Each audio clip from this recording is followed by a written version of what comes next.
You're listening to the REI Marketing Nerds Podcast, the leading resource for real estate investors who want to dominate their market online. Dan Barrett is the founder of AdWords Nerds, a high-tech digital agency focusing exclusively on helping real estate investors like you get more leads and deals online, outsmart your competition, and live a freer, more awesome life. And now, your host, Dan Barrett.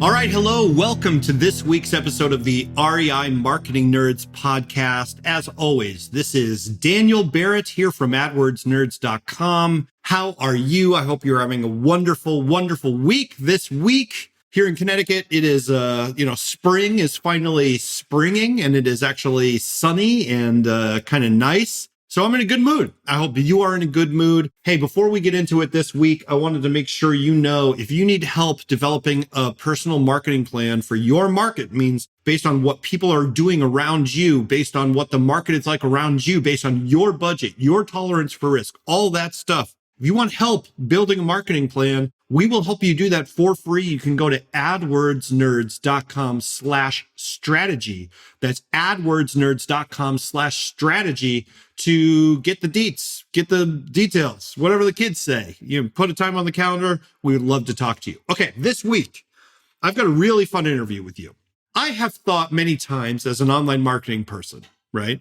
What would I do as a real estate investor? Like, let's say you drop me in the desert. I don't know why that happens, but let's say you're dropping me in the desert.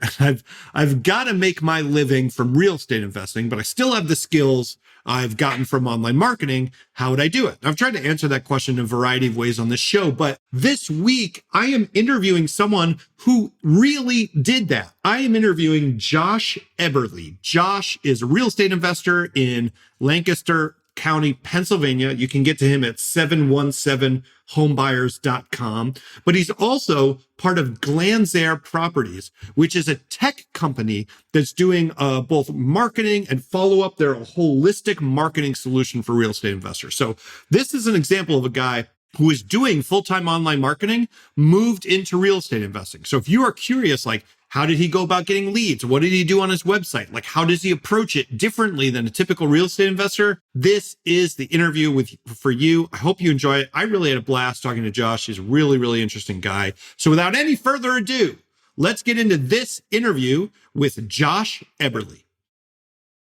All right, this is Daniel Barrett, and I am here with Josh Eberly from 717homebuyers.com and from Glanzair Properties, which you can find at glanzair.com, which is GLANZAIR.com. Josh, welcome to the show, man. How are you? Good, Dan. Thanks for having me. Yeah, so we're gonna get into both. We were just talking about this, like how many websites to mention on the show. So we will get into both this because you're in this really kind of interesting situation where you are both in the investing game yourself. You're also in the investing marketing game and like follow-up games or software as a service game. There's a ton of stuff kind of going on here. But let's just kind of start off with you. If people aren't familiar with you, give me a little bit of context about, like, if someone said, like, how are you involved in real estate? How do you kind of answer that question? Because you do a lot of different stuff. So how do you intro people to what you do typically? Yeah, that's a good question. So on the real estate side, we are mostly, me and my partner who I work with, we're mostly interested in either buy and hold rental properties or wholesaling.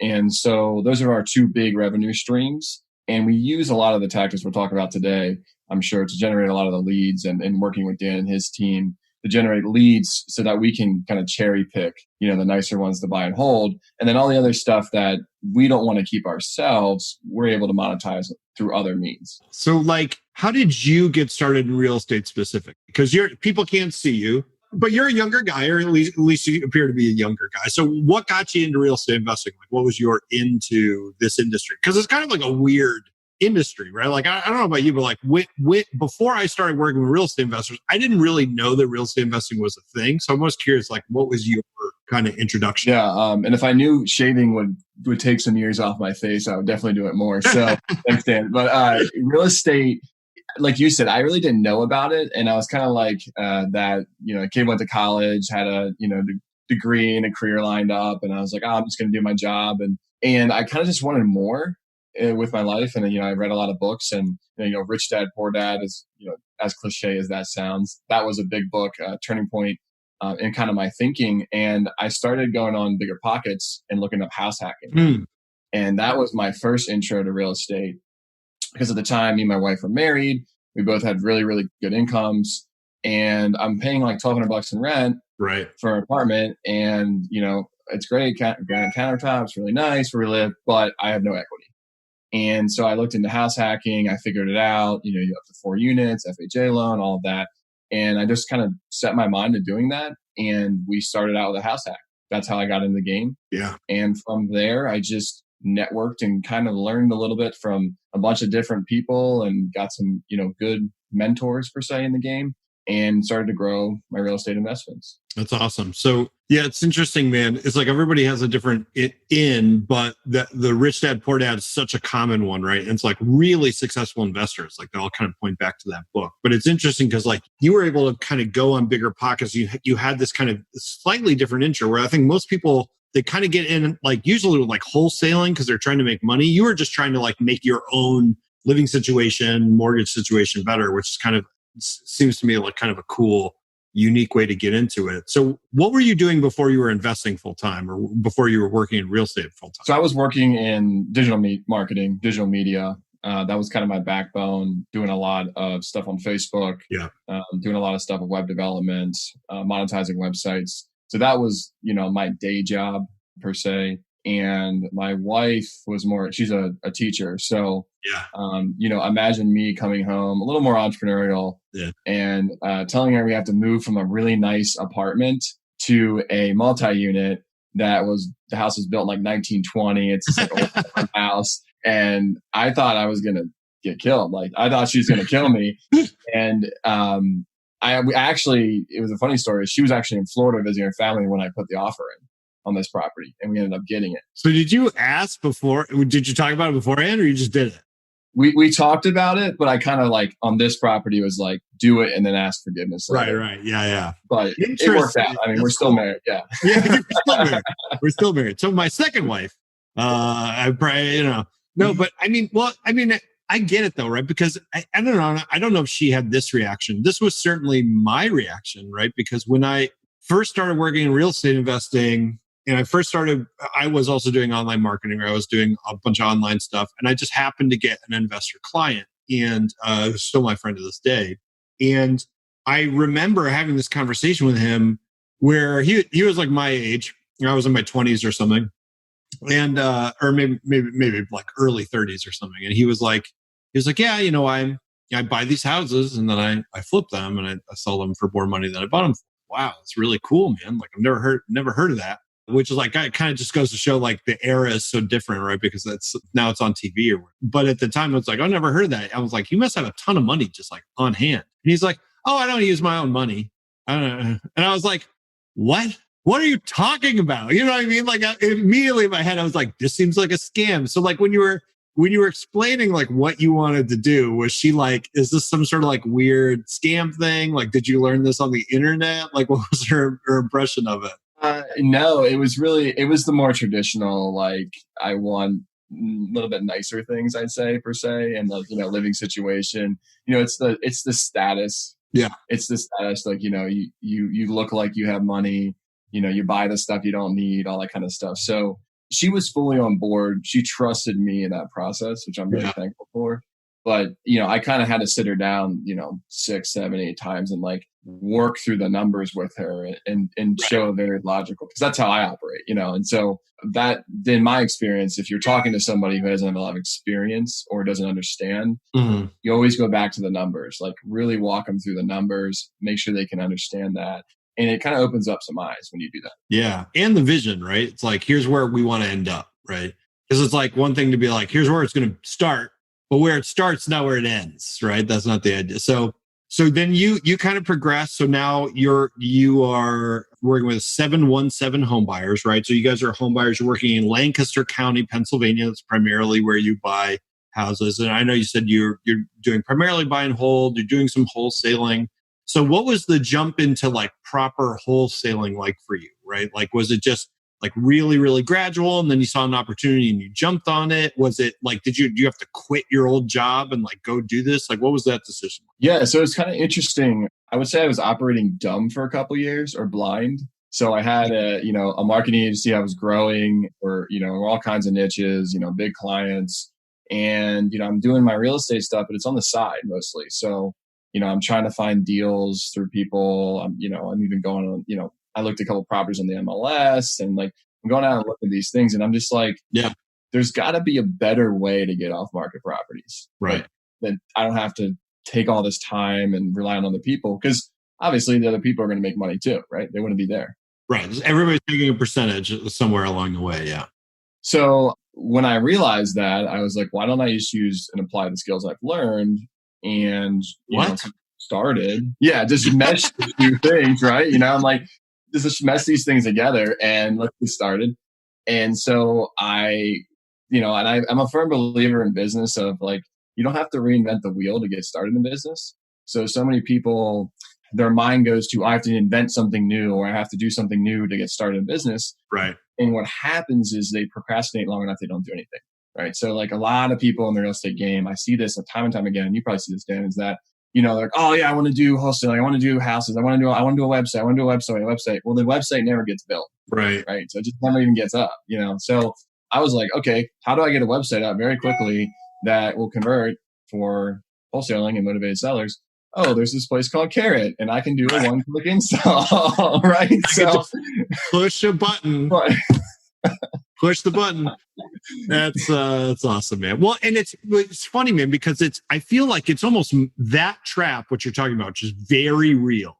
I feel like it's almost more dangerous for you and people like you and me, right? We're pretty similar skill sets, but it's like, for me, the temptation would be like, well, I know how to do websites, so I could probably do a better one. What's going to end up happening is that I'm going to just fiddle with it for like a year straight, like trying to get it perfect. And no, I want to do this plugin and I got to do this and I got to do that. And like because I want it to be perfect, it never actually happens. So I think I'm pretty impressed actually that you chose to do that because it would have been so easy for you to be like, I'm just going to develop my own thing. Right. And done is better than perfect. Right. So yeah. And this from a business perspective, I kind of try to teach this to my team and people, it's the 80-20 rule. So like you focus on what you're really good at.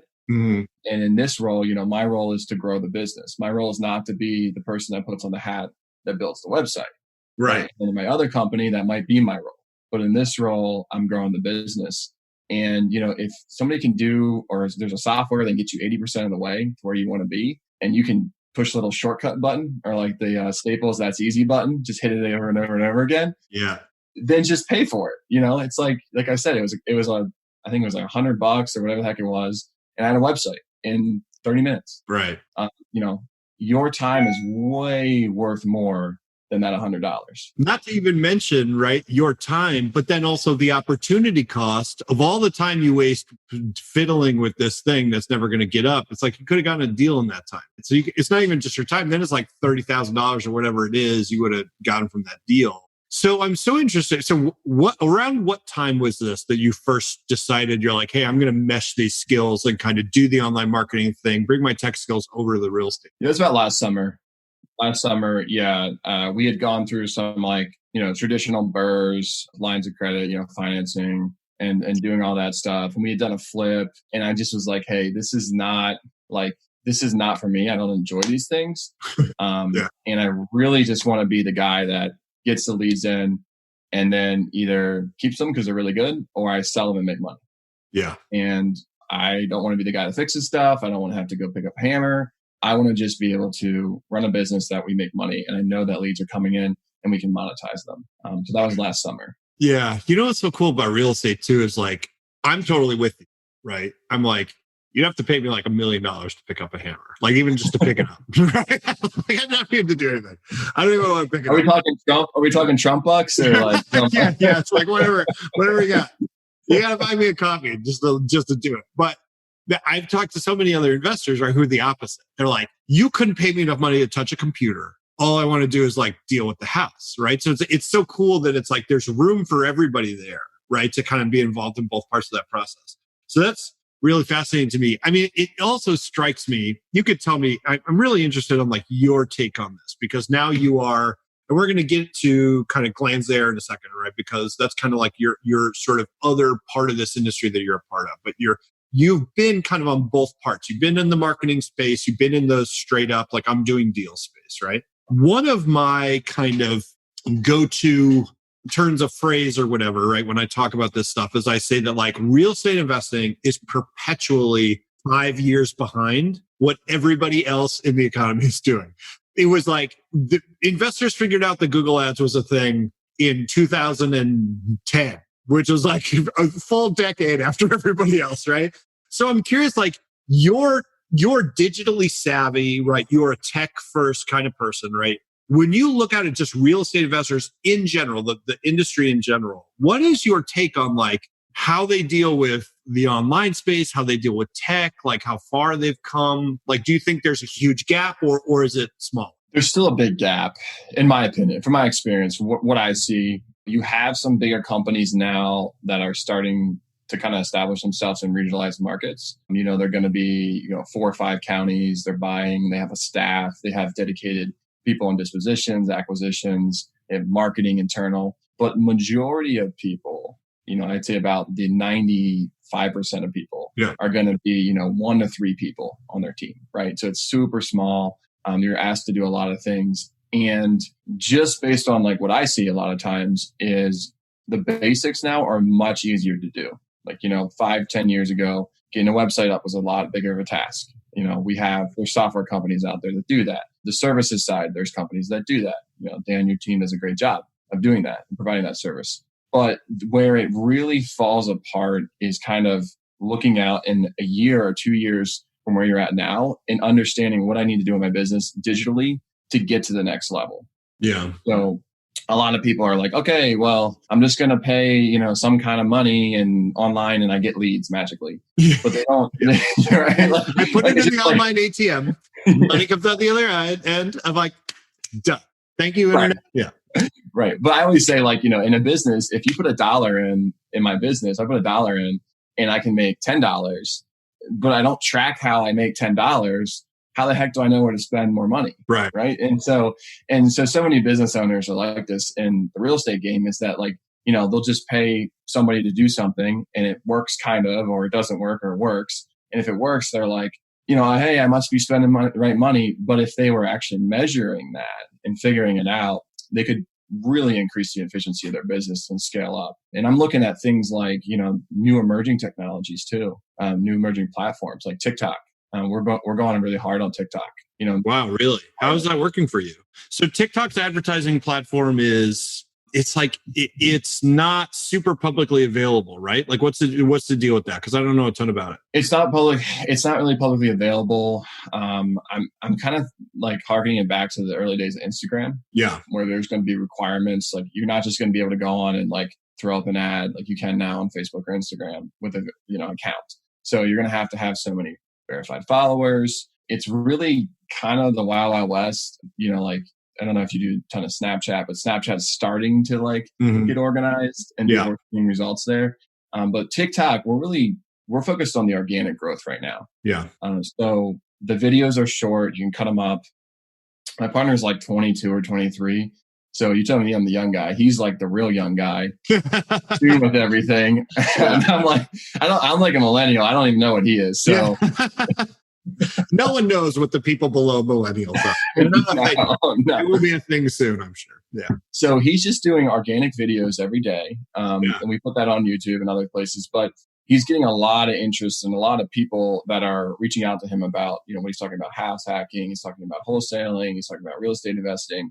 Yeah. And so we're really seeing an opportunity, not just to generate leads on there, but to generate authority, and authority, which also will lead to, you can do coaching out of that. You can do services out of that. You can get on bigger platforms out of that. So it's a great platform for authority, especially with younger generations. I know millennials are like, with the COVID and staying home, there's like a ton of millennials now joining it. And that's going to be your buyers in 5 to 10 years, that generation. So just thinking about how you can access and leverage the free platforms now before they turn kind of the pay-to-play model like Facebook is. Want to find motivated seller leads online, but don't know where to start? Download our free 2019 Motivated Seller Keyword Report today. AdWords nerds have spent over $5 million this year researching the most profitable keywords for finding motivated seller leads. And you can grab these exact keywords when you download our report at www.adwordsnerds.com/keywords. Yeah, I think it's so interesting, man. You again are also talking about like a theme that I've been really talking about, which is investors forever. The only requirement to market as an investor has been you just tell people what you do. So like if you think about like what is a bandit sign? It says I buy houses. It's got your phone number. It's like all it is. There's no brand, there's no name, there's nothing. It's just here's the thing that I do. And it used to be that like the thing that investors did was so unique that all you had to do was tell people it existed and some people would sell to you, right? It's the same idea behind like yellow letters. A yellow letter is literally just saying, I exist and I buy houses, right? Like there's more to it.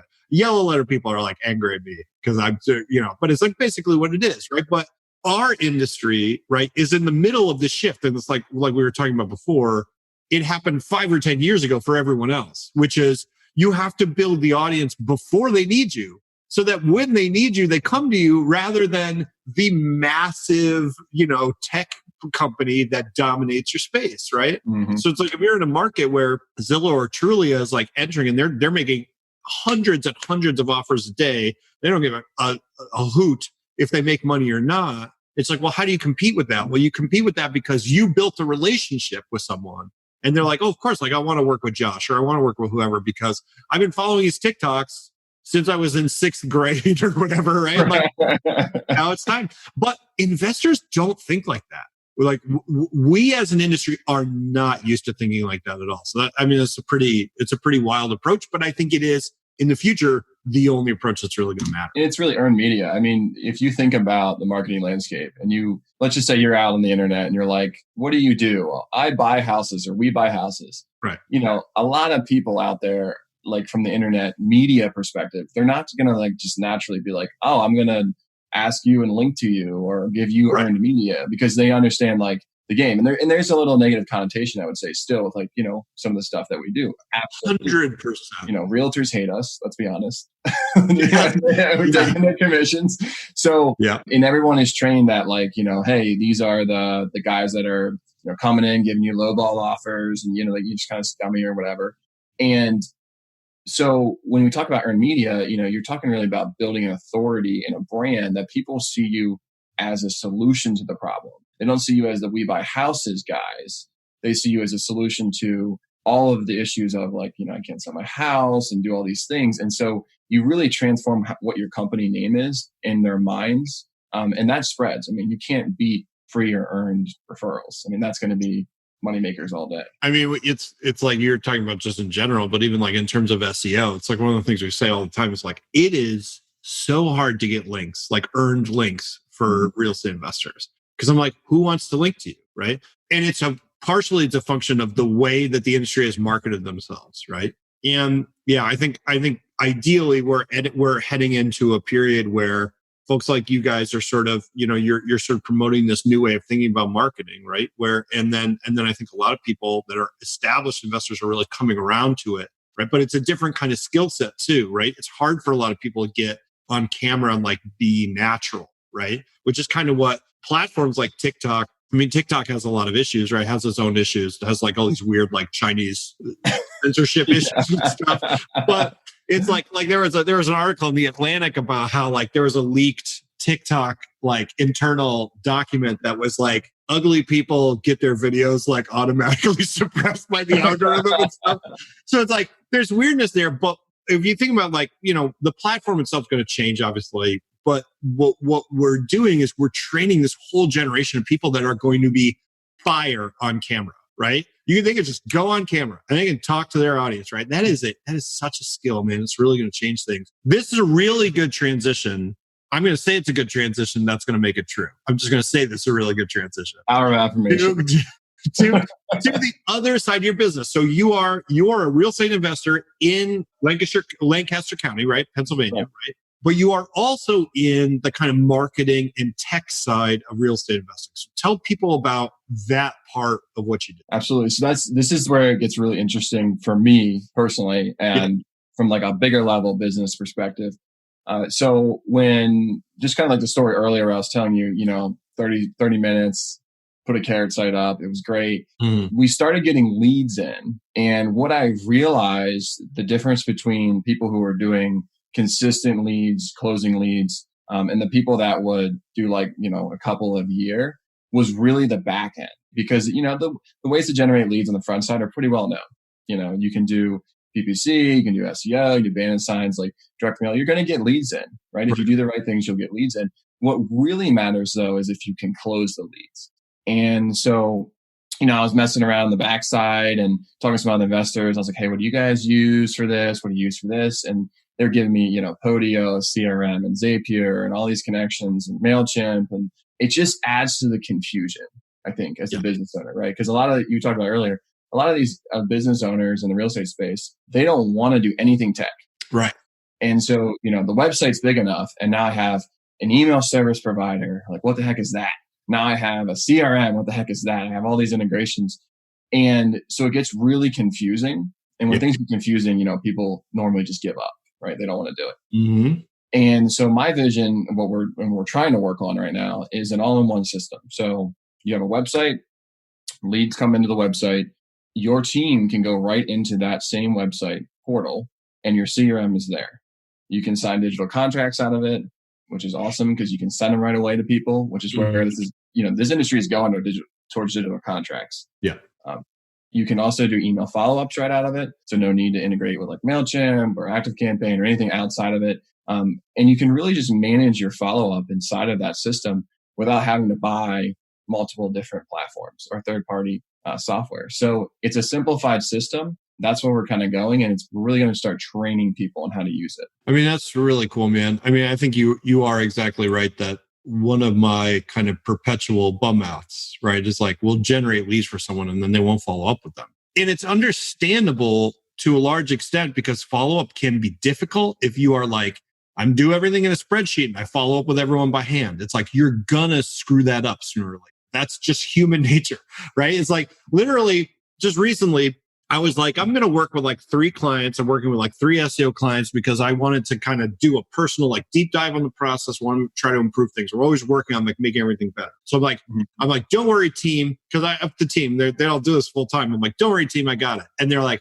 are you sure you want to do this? I'm like, I got it. Don't worry, guys, I got it. I have messed this up like so many times because it's like, it's just a lot to remember, right? It's just, you got to follow with this person, right? And I'm not used to it, right? So it's difficult. So having a system in place that does a lot of this for you, or at least forces you kind of along a system that's going to kind of optimize what you're doing is really, really critical.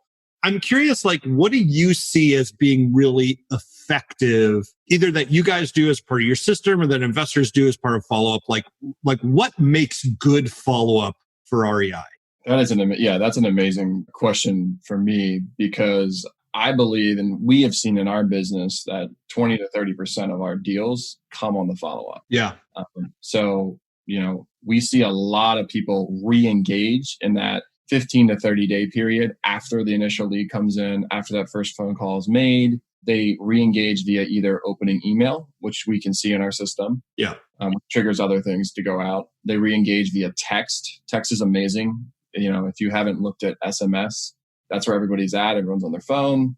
Right now they're sitting at home, probably on their phone. Right. And in phone too. So you kind of combine the 3 together. When you mesh those together and understand what the user behavior is, it works a lot better. So we look at like, hey, did someone open the email? If they open the email, that means they probably read it. So I'm going to give that person a phone call. Right. They didn't open the email, I'm probably going to text them. It's a less aggressive play. So I like that.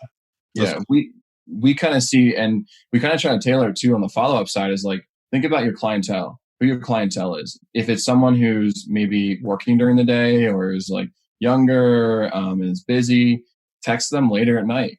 Do that. If it's an older person that's maybe up, they're probably up at like 6 a.m., which I wish I would do, but I don't. Call them early, call them before the workday. Yeah. It's really about thinking about the identifiers for who your clientele are. I've gotten deals where I'm texting people at 11:55 at night who are, 35, 40 years old, and they're up. And that's the time to communicate them. But if you try calling them during the day, they're never going to answer. Right. Yeah, because they're out somewhere, right? So I'm curious, did you notice like a pattern, older people versus younger people? Like, do older people prefer a phone call and younger people prefer a text? Like, I would say, my generation is the official, and I always say this, I don't know if that's actually true, but I'm 40 as I'm recording this, right? So it's like, I'm born in 1980. So it's like, my generation is the first one where it's like, don't call me, just text me. Like, I don't want you to call me. But like, sometimes I want people to call me. Like, you know what I mean? Like, it's like, I'm sort of like right in the borderline where I'm like, don't text me to break up with me. You got to do that in person, right? But it's like everything else, just text me.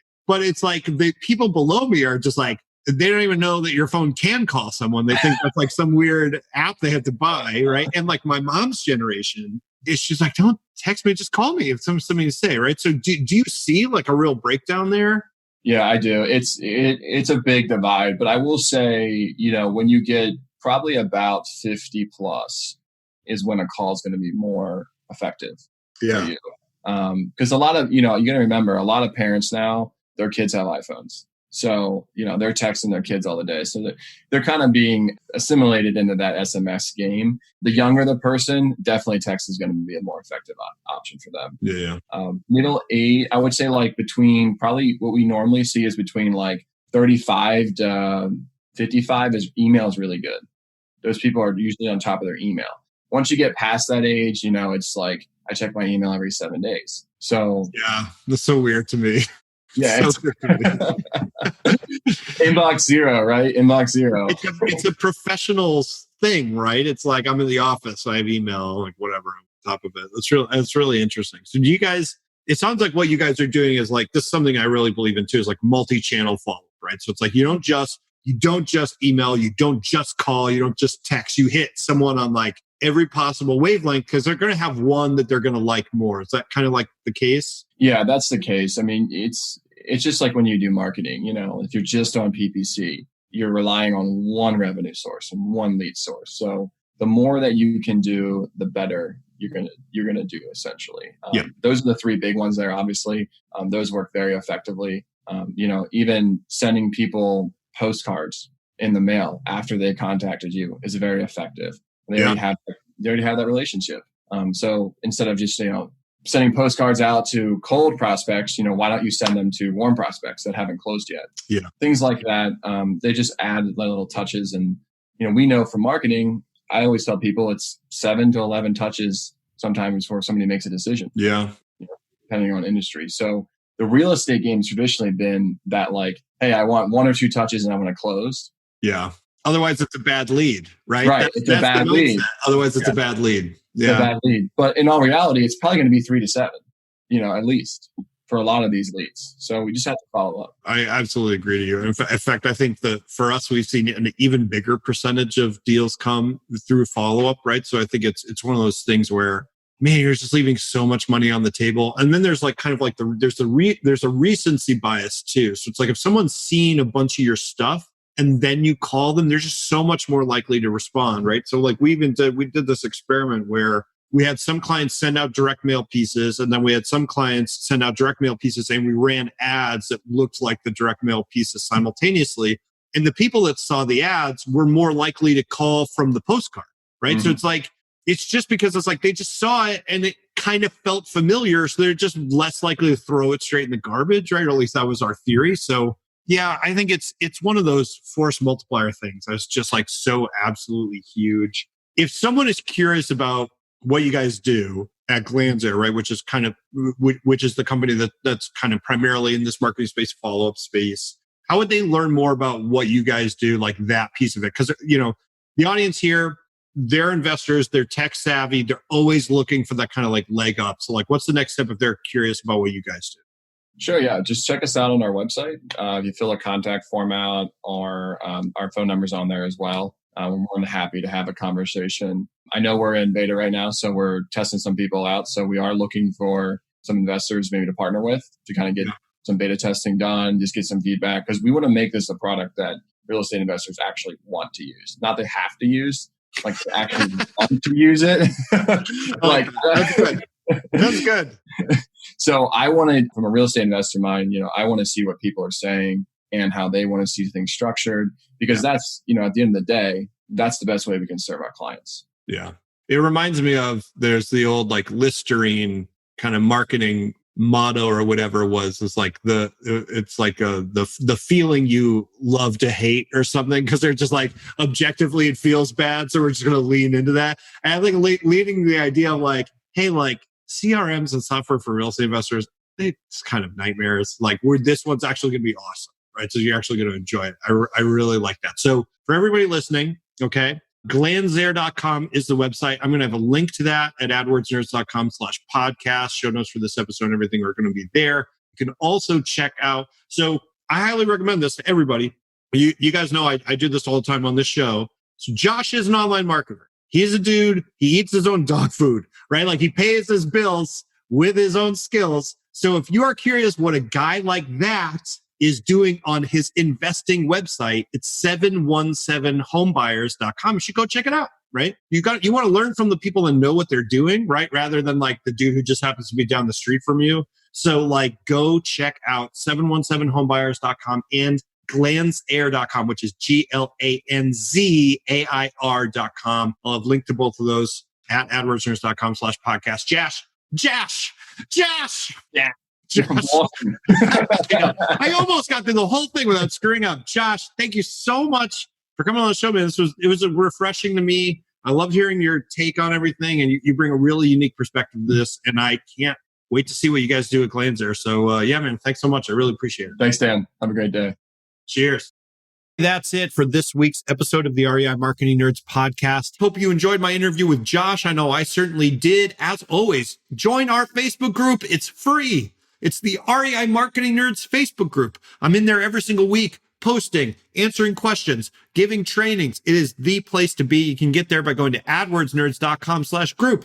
adwordsnerds.com/group, or just go on Facebook and type in REI Marketing Nerds. You will find us. I hope to see you there. I hope to see you next week. Thank you so much for downloading and listening to this show. It means the world to me. I hope you and your friends and your family and your employees are happy and healthy and safe. And I will talk to you next week.